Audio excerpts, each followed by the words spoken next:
What attracts me most to filmmaking is that films are basically miniature worlds that are being created and that you're inviting others into.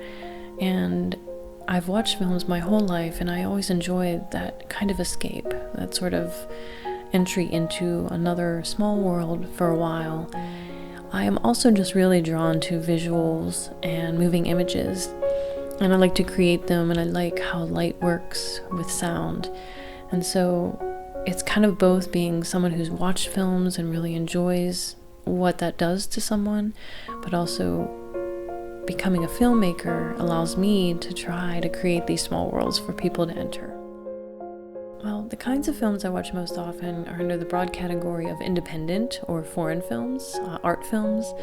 I always tend to go to small theaters and watch these zero budget or low budget films, whether they be narrative, documentary, or art films. I really just like filmmakers who try to tell interesting stories, push boundaries, try to be really artistic, earnest, and unique, and so I will always support them. When I first got into film, I actually initially took a documentary video class and wanted to try my hand at nonfiction filmmaking and documentary stories. But as I was learning to use the camera and learning about light and sound and all those technical aspects of a camera, I was really intrigued by what I could do by digitally manipulating images, by experimenting with how sound and visuals work together, and really have found that even though I have done quite a few documentaries, I actually have more experimental films. It's like I can't stop making those. I think my approach is that I usually start out shooting kind of everyday things that you see, whether I'm out in nature and I'm filming the trees or the play of sunlight off water or insects. I really like filming the natural world. So pretty much every film I've made has a music soundtrack. I've also collaborated with musicians to make documentaries, as well as film scores for experimental works. I find that I just really enjoy using music. Most of the time it's without lyrics, usually instrumental pieces, with visuals, because of the rhythm, the kind of interplay of rhythms between music and moving images, the kind of light and sound, experimentation. So I think that's why I'm drawn to it. I mean, I really just like listening to music, but for me, when I use music in one of my experimental films, it really helps to round out the experience. And also, when I've done documentaries about musicians, I find that it's really an enjoyable way to tell a story. My editing process for experimental films is usually that I just start with my favorite clips. I usually just start with my favorite clips and try to come up with a concept, some sort of almost like a narrative, but in an experimental sense. What is it that I want to show? Is there a concept I want to tie this to? And then I decide from there if I'm going to just use my visuals, put it with music, or if I want to use some spoken word. I've made a few films that actually incorporate poetry, and sometimes I've used the visuals as a backdrop to show something visually that is being voiced in a poem.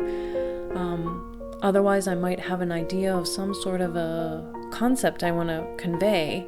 I've done reworking archival films, reworking them to maybe make a social point or a political point. So for the most part, I just start with some of my favorite things, whether it's something I've filmed or found footage, and just think like, what do I want to convey, and go from there.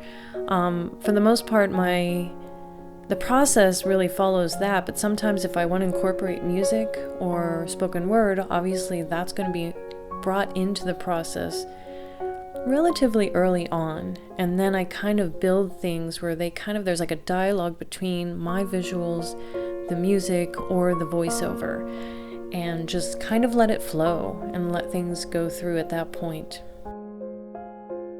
Experimentation in modern cinema is something that I think you can still see it with, I think, more and more filmmakers, even narrative filmmakers.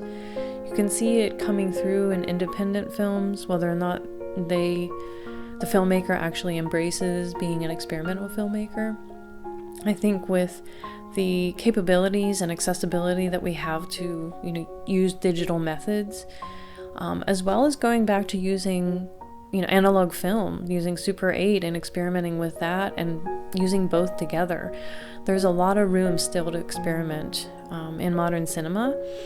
I would hope to see more of that kind of pushing boundaries and not being limited to just what digital can do for you, but to think more about what it means to make a digital film and try to keep pushing forward, just like I assume filmmakers did when they were starting out with analog film.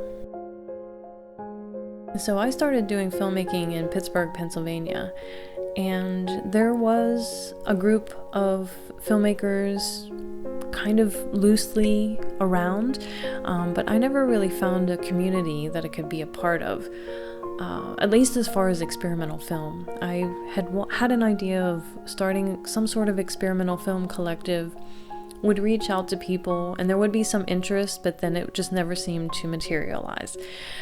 So I really wish I had had some sort of filmmaker community that was more geared towards experimentation, so that I could explore more, get more feedback, play ideas off others, and definitely collaborate. I've been very open to collaborating with not just like musicians and other artists, but other filmmakers, and haven't had that chance quite yet.